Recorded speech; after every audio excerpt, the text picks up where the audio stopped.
Hello, everybody. Welcome back to another week of the GZ Chop Shop podcast. I am your host, Project Itachi. Welcome to the first episode of 2024. If you are new, thank you for joining us. Make sure to subscribe and follow. And if you're a returning listener, thank you so much for joining us on another adventure through this year. Now, we have a very special episode lined up for you because today we have a very special guest with us. He is an investor, a serial entrepreneur with portfolios ranging from brick and mortar, tech startups, retail, real estate, entertainment, food and beverage, you name it, he's probably involved in it. He is also the founder of the Esports Mobile Legends Bang Bang World Series Championship team, AP Bren. Welcome, Mr. Bernard Chong. We're so happy to have you on this episode. It's very exciting. Hello, Greg. Hi. Thank you for having me. Absolutely. Absolutely. Now, being that you are, I want to say, heavily involved in esports, one of the first questions that I want to ask is what brought you into esports, especially with the boom that it's been going through in the last few years, especially post-COVID. Esports has taken off. There's a lot of new people trying to get into the esports industry, but you've been involved in it for a while. What brought you into it? Was it an investor viewpoint, or do you actually have some connection to the video game industry personally? It began when I feel like there's a community following the esports. So it was in Dota before when I feel like it could be a mainstream competition. And from there, I thought of I implanted to have my own team representing such esports. And then I started the Bren Esports, which was renamed now to AP Bren. And so that's how it started. I feel like people who enjoy competing and there's a community fan base behind it, then it becomes mainstream. So I feel like helping the people start an esports and teach them how to, as a team, how to battle, how to win is a good way of educating also and helping children or the players. Okay. Now, I noticed you mentioned education, and that's I'm glad you brought that up because I've been saying for a while that video games can also be used as an educational tool. They don't always have to be what people feel is this brain dead, pointless activity. And you just mentioned using it as an educational tool. Can you elaborate a little bit more on how you see them as an educational tool in some cases? Well, in competition and of course in battling or surviving at, at a battle, you still have to have a strategy, you still have to have teamwork. So it's in line with real life also. In real life, you can survive alone, but probably if you want to do big things, you have a team and you know how to talk to your teammates, you know how to handle pressure. So in a way, reflecting to real life situation, esports can be a training ground for young kids as they learn how to battle and how to behave and how to think and how to react on certain circumstance. I like that. Definitely being a team cohesive experience is a very important thing. And a lot of people go, especially when they're trying to start businesses and when they're trying to do big things, they have this mentality that, hey, you know what, I can truck it alone. I can do it all myself, me. But even then you still need help. You need that one person that takes that risk on you, that one person that invests in you. Even if you're very, very good at what you do, you're still not that good to do two-person work, three-person work, or a team's work. Gotcha. No, I like that. I like that. So we have seen esports athletes. We see the people the teams, everyone knows the teams, everyone knows their favorite players, but no one actually knows what happens behind the scenes. What it looks like from your standpoint as the founder of esports, because without someone like you, those favorite players wouldn't exist. Those teams wouldn't exist. So what is it like behind the scenes as an esports founder? Well, it depends on what organization some esports player experience. But in my organization, behind the scene, we take care of all the back end necessarily. So the player will just have to figure out how they play and perform. We make sure that we take care of their salary, they payroll, any legal stuff, any stuff that can get their time, get their focus on playing well. We take care of it. So those are behind the scenes. Aside from, we have to make sure that they're resting, make sure they're training also, and make sure we have a boardroom discussion also, what to do. That's in a tactical way. So we make sure that they're focused on performing only. And behind the scene, we take care of whatever you can think of that can be their problem or can get their attention. We make sure, as much as possible, we look into it and make sure it's taken care of. In our organization, the brand Esports or AP brand, we do those. Now, you mentioned anything that could take their attention, as compared to regular sports. What are some issues that esports athletes could run into that you guys would have to go, okay, we need to look into this, and something that's probably common among esports athletes? Well, most of our athletes are not well off, and they're young, and they're like uh not yet not yet not yet stable in life. So we make Mhm. sure they got place to stay, they got place to sleep, they got food, stuff like that. And of course, the legality, when they get financial salary, they know which bank to put it, how to invest it. We teach them in some way, or we guide them. Okay. So Instead of figuring them out, instead of they figuring out, we just hand them to, we just say, oh, this is the things that you do. You can put your money here, and this is the payroll, this is the taxes, this is the accountant, this is all set up, and you would sleep here, this is your time. So they could just focus on just training and performing if they become official athlete. if they become an official athlete, got it. And how does one reach that official athlete status? Like, what is your scouting process for your athletes? Oh, there are tryouts. There are so many applicants. So we have competition, we have tryouts also, and interviews. We ask how they are as a player, and then we check, and then we decide to give them a chance. We set them to the team, some often as reserve first, and see how they perform. We also talk to their teammates, potential teammates, if there's a good fit or not. Because this comes back to the cohesiveness you were talking about before, and you want to make sure that everyone can have each other's back and that they can work well together. And if Yes, actually, if I know the greatest team are not really they not really composed of the best players, but most cohesive team. I mean, even in sports, you'll see superstar team, but not because you're composed of all superstars doesn't mean you will perform and excel as a champion. So most champion team, there got to be a very cohesive team. So, I want to say like an off the wall case of two well performing teammates having sudden issues on the team that causes the cohesiveness to fall apart. How do you resolve that if they're both, top performing players?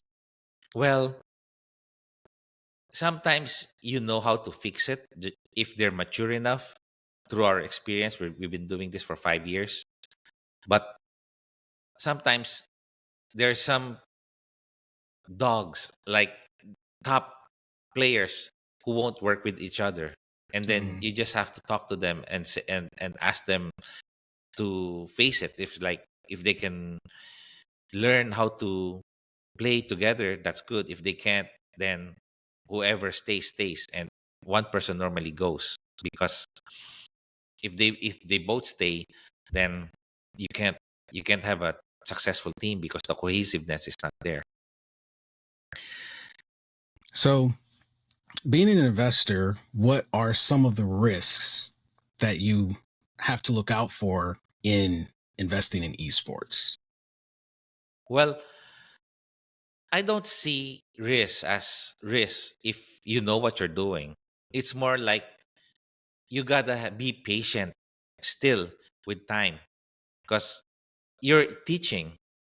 So what we're doing is because we're happy teaching the individual, the group, our players. So as we teach them, we're happy that we're doing what's our purpose, i- what our purpose why we started an esports team to begin with, and then we're enjoying the community. So we love what we do. So that's the happiness. It's not, we don't see really the risk. Risk is maybe if you don't have guidelines, and then you just pick them up and then you just allow them. But we have guidelines too, so I don't see any risk. We're not also expecting any, like, you have to be a champion or you have to win a championship when you join us. We are just more about teaching the kids, having them to experience to be a player, and having them grow as a person. So that's what we do. So I can't find much risk, at least for my end, in my point of view. No, I like that. And the fact that you mention being patient and time for growth. I know that as time goes on, a lot of, as the generations change, patience seems to be something that is sadly fading. A lot of people are expecting instantaneous returns. They're expecting, as soon as they dive in, for something to turn around. Um, as someone who's been in, businesses for as long as you have, uh, what is the what would you say is the average time frame you would tell someone stepping into any kind of business to at least give it, in terms of patience? Well, to learn it, everything's easy to learn as you do it, you progress. But to be very good at expert, there's a writing that it's like 10,000 hours. So as long as you do 10,000 hours, you'll be very, very good at what you do. Then again, of course, there are people who learn fast, who excel fast. But normally, it's the number of hours you practice, you train. So your muscle memory, you get accustomed to the situation, the circumstance. So it's the time you spend how to master your craft. And patience is equivalent to long time. So there. No, I like that. Just take the time, do it over, rinse and repeat, learn, expand a little bit as you go, and then broaden your horizons. But basically, keep an open mind. Don't get so discouraged if it doesn't happen right away. When you're dedicated to learn something, eventually you will figure out the small tweaks, the small changes, or the small, let's say, wisdom or strategy as you go by, as you go on. So that's just how is it in life with everything. In game, in business, even in your craft, you do your craft. After a while, you'll say, I can improve this. And after improving it, after a while, then you will think of another improvement better than before. So the longer you're doing what you do, everyone, the longer they're doing what they do, they improve. Um, so another question I have is, if I'm correct, you are now stationed in LA, correct? Yes. So, what are your plans now that you're in LA? Are you expanding into the esports ecosystem over here? What are you going to be currently working on? My main hat is an angel investor. So I'm planning to invest slowly in US territory. But we opened also a education foundation. Hopefully I could help people how to educate them in my own means, in my own way. And I'm also trying to meet people, network people from here and see how can I help them if they have questions such as business plan, questions about HR management, things that I know maybe I can share also to people who are curious. And I'm also looking to for opportunities also to put money on certain businesses if they pass my filters. Filters. Now, what are some of those filters that you have in place before you agree to invest in someone's business idea? Well, I invest normally with people and their character. So my filters will be I would test them. I would test and see how they react to certain situation and circumstance. Sometimes I would ask stupid questions or I will deliberately test their patience and see how they react. But often, often I would say yes. And as I go, at, as the real stuff goes by, because business is tough and being a leader is tough, then that's where I will see the real character, the real flavor, if they're up to it or not. But normally, people I do business with, they are still with me, or they still talk with me. So I think I have a good success rate on people on whom I'm dealing with. Now, I know you've expanded into, I want to say mobile gaming a little bit. Uh-huh. Um, what drives you into the mobile market? Because for those who don't know, Mobile Legends is a mobile based game that is actually huge. I don't think a lot of people here in America were aware of how big that game is. Um, and now you're working in a gaming company that has focus in mobile gaming as well. What do you think the drive is for mobile gaming that makes it so successful? So I just work on platform, Greg, and I'm working on a social media platform for that has a possible reach of any person who has internet. Now, particular to mobile games, I'm also inclined to check and see other games and see their strategy, the user experience, the user interface experience, and everything. See what I learned from them and apply it to my mobile platforms also. And I see that on a platform based game or on a platform based business, you have more reach.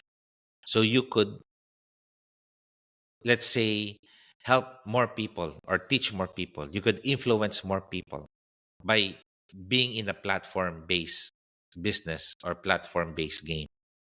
Of course, there has to be a social aspect. So you talk to them, you talk to different people, and there has to be a gamification also so they enjoy on things that I spearhead the project. But on the mobile side game where you ask me why I particularly like it is because you reach certain territories that's not within your physical limits. As long as there's internet, you reach the people there, you talk to them, you befriend them, and that's a really good, let's say, shortcut, superpower, or advantage to expand your knowledge, expand your know-how, to meet people who's not in your vicinity.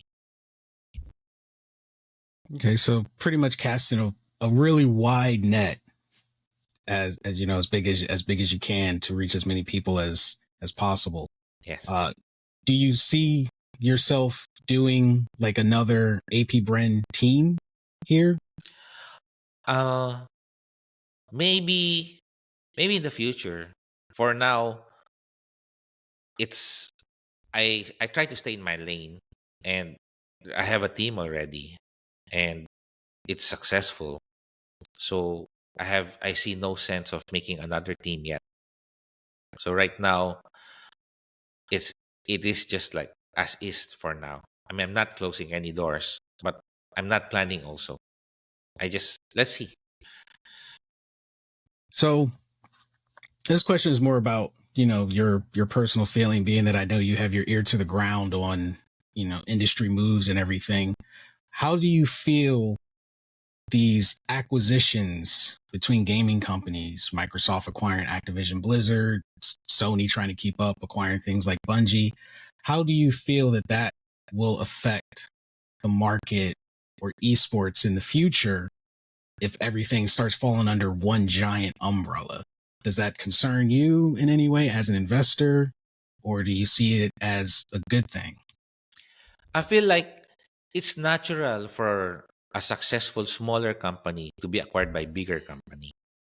That's the natural course of the business history. This acquisition, if they don't meddle, they just acquire it and they don't meddle. They let them, like the founding team, they let them run things. I think this is all right and this is good.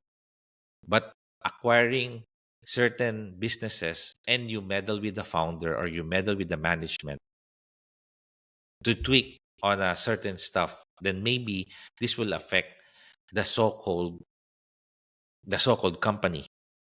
But community wise, esports wise, user base wise, following wise, in general, I think we're in good track. We will grow, and it is just like that. It's the next thing because the population is increasing. Everybody can be playing basketball. Everybody can be playing football and soccer Mhm. or tennis. Somebody will have to play, shooting game. Somebody have to play 5-on-5 games. Somebody have to play uh, a, a Tekken game, an Street Fighter game, NBA 2K, Madden game. So we will have a niche of communities and following base. That's a natural progression of our population because our population is growing and technology is also evolving. So that's what's happening. That I agree too that, you know, acquisitions would be fine as long as because they acquired that company because they liked what they were doing. They Yeah. saw the success, they saw the potential. So it makes no sense to change the working formula. If it, you know, if it's not broke, don't fix it. Yes. Um, I guess it's also concerning because if everything comes under one umbrella, then you don't have a lot of diversity on the field anymore. Yes. Yes. But we will always have diversity. That's what I'm saying. Okay. Um, so moving on to some of the things for you personally, because I'm sure, you know, the listeners, they probably think, oh, you know, someone like you, they're always focused on business, they're always focused on investments, but word has it that you actually are a Batman fan. Yeah, I'm a comics fan, but I like Batman, I like Superman, I like Spider-Man, Iron Man. Uh this especially Spider-Man, it feels like he's part of a normal human being who has problems also and who Mm-hmm. has to take care of some stuff. I like Batman also because he has to use his intellect, his observation skills to solve stuff.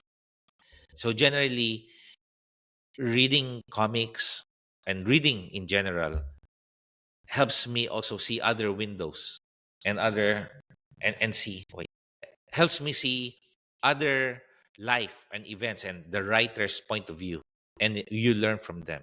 Sometimes if you're just focused on business, you're not seeing other stuff. But if you're reading across the board, Star Wars, DC, Marvel, these writers, creators, they imagine some stuff that are unique to the reader. And once you give time to them, you also open your imagination to what they imagine, what the writer's imagination is. And it's good thing because it allows you to see what our world, the universe really is. So sometimes you have to read, Star Trek stuff. Just read in general and explore in general. I mean, as a young person, you say you have to explore to learn. But we Mhm. forget that as we grow older, we still have to explore also ourselves. Not because I'm 40 plus and somebody's 30 plus or somebody's 50 plus doesn't mean they can't explore anymore. Which is, there's so much things to explore, there's so much things to learn. So it's very vital for someone to be doing what he's doing and to be exploring also at times. So the mind is always open for opportunities or open for improvements or other ideas. Now, from an educational standpoint and educating yourself, what are some things that you like to read that you would recommend to others? Me, I read science stuff, especially discovery stuff now. But business books, psychology books, of course, those are basic.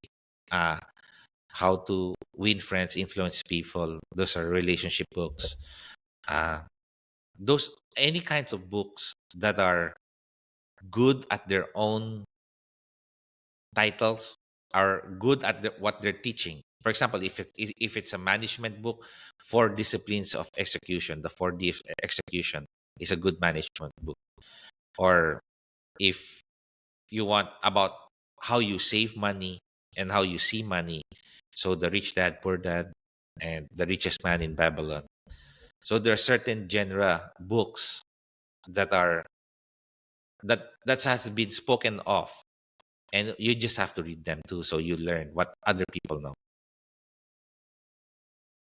Yeah, no, that makes sense because if you want to be your version of that person, you gotta figure out where they start and begin Yeah, your journey. and you gotta see how they look at things, so maybe you can start to look at things how they look at things also.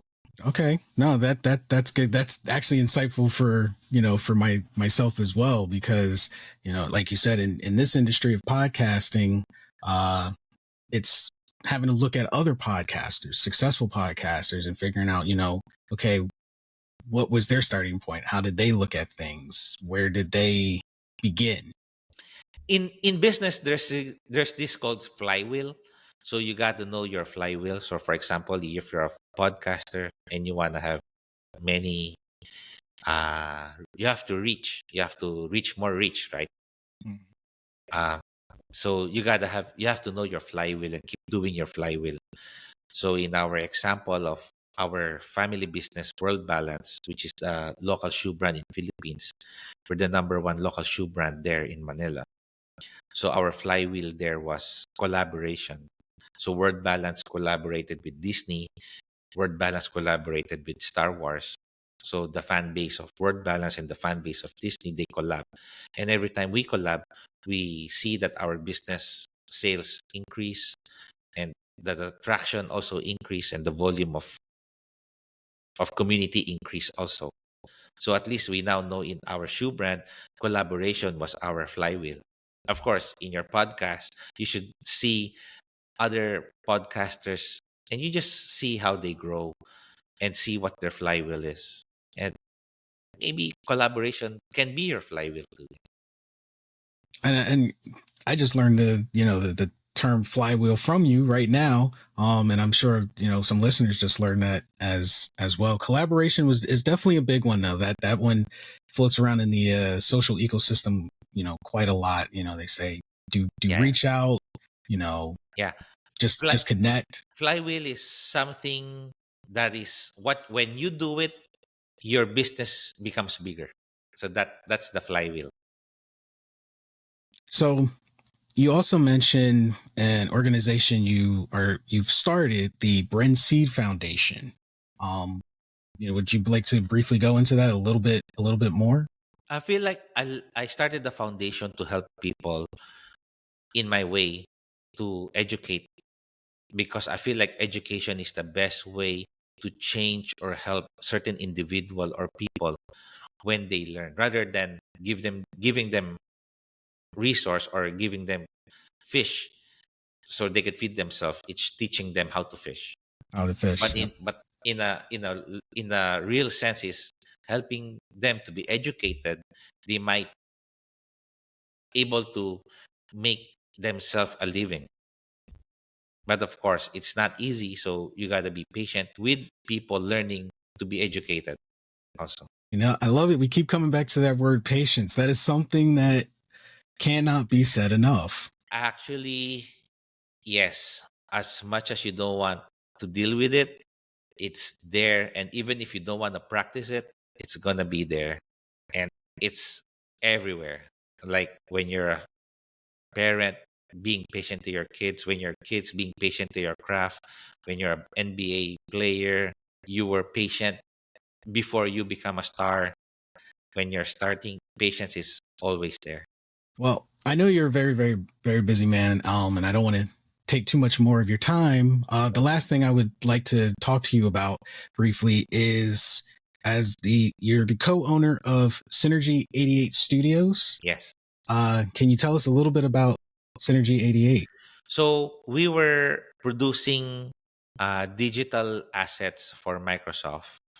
It's the first animation studio in Philippines that has been certified by Microsoft. So we make work digitally for first world country. So there, we make our own animation in Philippines to be as a work for first world country. Yeah, that's Synergy 88 Studio. That is amazing, and you are behind a lot of big things happening over there. Like I said, you have the championship team, you have Synergy 88 Studios. I believe you just opened up a coffee business. You have a lot of hats you're wearing. I think I've been blessed and thank you, but I feel like I could still do more. I always compare to my old version of myself, and I feel like I still got a long way to go. Well, Mr. Chong, thank you so much for spending some of your time with us on today's episode. Hopefully we can have you in the future, because you have so much to offer. I would really like to deep Thank you, dive into this in the future. I'm just in LA. Where are you based? I am on the East Coast in Pennsylvania. All right. If you visit LA, just ask Crystal. We could, you could hang out and we can talk. Absolutely. Absolutely. Thank you so much. Everybody, thank you so much for tuning in, hanging out with us on the GZ Chop Shop podcast. If you enjoyed this episode, make sure to click that subscribe button, and we will catch all of you wonderful people in the next episode. All right.